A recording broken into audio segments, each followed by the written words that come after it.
Transfer గానీ కోల్పోతే ఎన్ని ఇల్లీగల్ రిజిస్ట్రేషన్ జరగగలుగుతాయి, ఇవన్నీ కూడా మేము రాస్తాము. మీకు దానిలో అటువంటి భయపడాల్సిన అవసరం లేదు. ఇంప్లీడ్ అవుతాము, ఇంప్లీడ్ కి పంపిస్తాం, ఖచ్చితంగా రిపోర్ట్ పంపిస్తాము.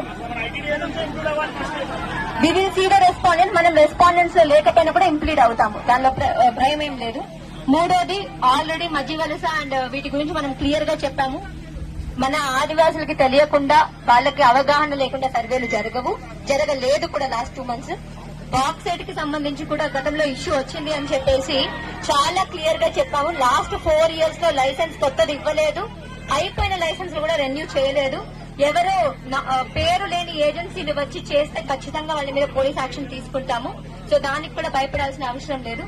కొత్త డిఎస్సి నోటిఫికేషన్, మాకు కూడా చాలా విలేజెస్ కి వెళ్ళినప్పుడు బీఎడ్ కంప్లీట్ చేసిన పిల్లలు, 10th పాస్ అయిన పిల్లలు ఎంప్లాయ్మెంట్ లేకపోవడం వల్ల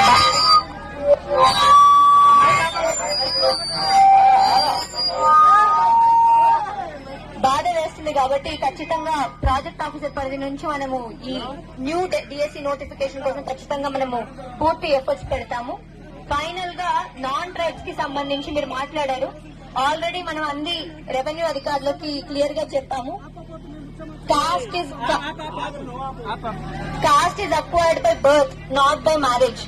కాస్ట్ అనేది పుట్టుకతో వస్తుంది, పెళ్లి ద్వారా రాదు. సో కేవలం గిరిజనేతల అమ్మాయిని పెళ్లి చేసుకుంటే గిరిజనేతరుడికి కాస్ట్ మారదు. అలా కాస్ట్ సర్టిఫికేట్స్ ఉన్నవన్నీ కూడా రద్దు చేస్తాము.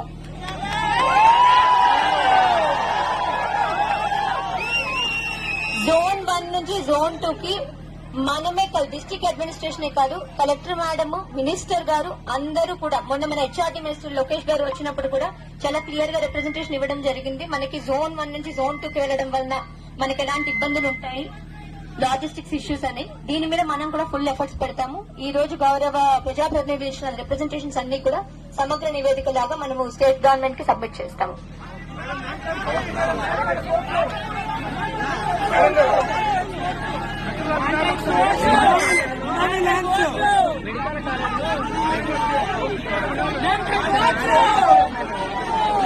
ఒకసారి వినాలి, అందరూ వినాలి. దయచేసి